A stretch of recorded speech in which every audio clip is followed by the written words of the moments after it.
तो dear student, आप भी अगर डिमोटिवेट हो गए, आपको मोटिवेशन की ज़रूरत है, प्लीज़ इस वीडियो को कंप्लीट वॉच कर लो। आप कोई भी एग्ज़ाम को क्रैक नहीं कर पा रहे हो, आपको बिल्कुल भी याद नहीं रहता, मतलब आपका दिमाग है वो स्टडी में लगता ही नहीं है, अध्ययन में लगता ही नहीं है, बुक में लगता ही नहीं है, यानी कि आपको क्वेश्चंस याद ही नहीं होते हैं, कुछ भी आपको पल्ले नहीं पड़ता है। तो आखिर क्या करें? देखिए, मैं 5 ऐसे पॉइंट्स बताने वाला हूँ, जिसको अगर आप फॉलो करके काम करोगे, यानी कि स्टडी करोगे, आप 100% से कोई ना कोई एग्ज़ाम को ज़रूर से क्लियर कर पाओगे। देखिए, सबसे पहले आपको करना क्या है, हम कोई भी काम करते हैं तो उसका करते क्या है, सबसे पहले पूरा बायोडाटा लिखते हैं उसका कि ऐसे करना है, पहले ऐसे करना है। अगर शादी करते हैं तो भाई उसका पूरा बायोडाटा लेकर उसी हिसाब से, उसी टाइम टेबल के साथ आपको काम करना पड़ता है शादी का सारा। तो उसी हिसाब से अगर आपका मान लीजिए कितने भी दिन बचे हैं, तो आप सबसे पहले टाइम टेबल बनाइए, यानी कि सबसे पहले तो आप ये करिए कि मेरे को सबसे पहले तो फिजिक्स, मैथ्स, हिंदी, इंग्लिश जो भी आपका टॉपिक्स है उसको कवर करना है। तो इतने दिन में मैं ये पढ़ूँगा, इतने दिन में ये पढ़ूँगा, इतने दिन में ये पढ़ूँगा।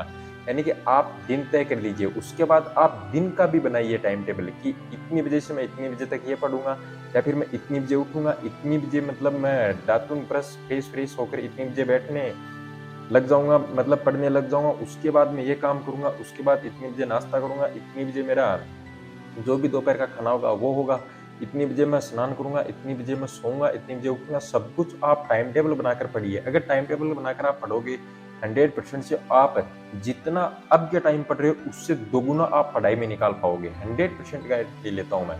आप अगर 20 पन्ने 20 पेज पढ़ते हो तो 40 पेज है वो पढ़ने लग जाओगे। इस तरीके से टाइम टेबल अगर बनाकर आप पढ़ोगे। दूसरा पॉइंट है भाई, आप ग्रुप स्टडी करिए। अगर आप अकेलापन महसूस कर रहे हो, आपको कुछ भी याद नहीं हो रहा है, तो आप ग्रुप स्टडी अपने दोस्तों के साथ 1, 2, 3, 4 कितने भी दोस्त हैं उसके साथ आप बैठकर पढ़िए। आपको 100% से ज़रूर से याद होने लगेगा। आपका दिमाग है वो एकदम से फ्रेश होगा, और जो भी मतलब आपको इधर-उधर की बातें याद आती हैं वो बिल्कुल भी आपको याद है वो नहीं आएँगी। तीसरा पॉइंट है भाई, आप नोट्स ज़रूर से बनाइए, यानी कि आप ईज़ी-ईज़ी नोट्स बना लीजिए। दूसरे के नोट्स है उसको मत पढ़िए, जो भी प्रिंट करवा लेते हैं, कोई कोचिंग के होते हैं उनको प्रिंट करवा लेते हैं, उनको बिल्कुल मत पढ़िए। अपने खुद के नोट्स बनाकर अपने खुद के स्वयं के नोट्स पढ़िए, और छोटे-छोटे ईज़ी नोट्स बनाइए ताकि अपने को पढ़ने में भी मतलब मज़ा आ जाए और जो याद भी जाएँ। तो इस तरीके से नोट्स बनाइए। उसके बाद आता है भाई, अच्छी जगह चुनें, यानी कि आप यार जहाँ पर शोरगुल होता है, जहाँ पर वाहनों की आवाज़ आती है, लाउड स्पीकर बजता है उसकी आवाज़ आती है, या फिर मान लीजिए सुबह कोई मंदिर में गाना बज रहा है, आरती हो रही है उसकी आवाज़ आ रही है, या फिर मतलब अगल-बगल अड़ोस-पड़ोस के मतलब जो भी बातें करते हैं वो सुनाई दे रहे हैं, बिल्कुल भी आपको कुछ भी याद नहीं होगा। अगर आप अच्छी स्टडी करना चाहते हो तो आपको अच्छी से अच्छी जगह चुननी पड़ेगी, यानी कि शांत एकदम से क्लीन वातावरण है वो ज़रूर से चुनना होगा। अगर उस वातावरण में पढ़ोगे, 100% से आपको न तो कोई बात याद आएगी, न आप इधर-उधर की बातों को ध्यान में रखोगे, न आपको कोई सुनाई देगा, और आप अच्छे से अध्ययन वो कर पाओगे। तो आपको यह ज़रूर से ठान लेना है कि अगर मेरे को पढ़ाई करनी है, अगर भाई मेरे को मतलब कोई भी एग्ज़ाम को क्लियर करना है, एग्ज़ाम को क्रैक करना है, तो मेरे को भाई पर्यावरण, आवरण जो भी स्टडी का वातावरण है, वो ज़रूर से चुनना होगा।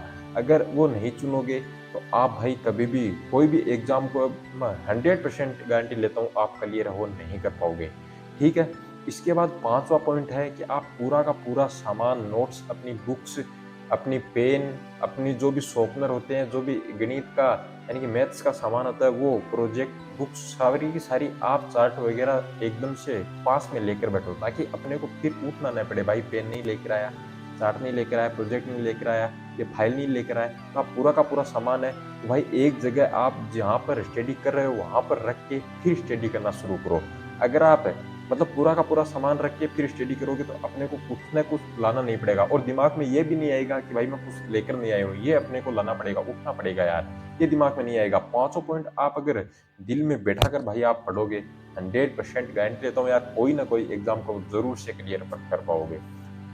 ऐसा ही मैं डेली वीडियो बनाता रहता हूँ मोटिवेशन के लिए, किस तरीके से आपको कौन सी ट्रिक्स लगाकर भाई पढ़ना है, एकाग्रचित कैसे होना है, दिमाग एकदम से पढ़ाई में किस तरीके से व्यस्त रखना है। तो वीडियो को लाइक शेयर सब्सक्राइब कर देना, चैनल से जुड़ने के लिए सब्सक्राइब करके बेल आइकन का घंटा ऑल कर देना, क्योंकि मैं कल एक नया वीडियो बनाऊंगा आपके पास सबसे पहले नोटिफिकेशन मिलेगा।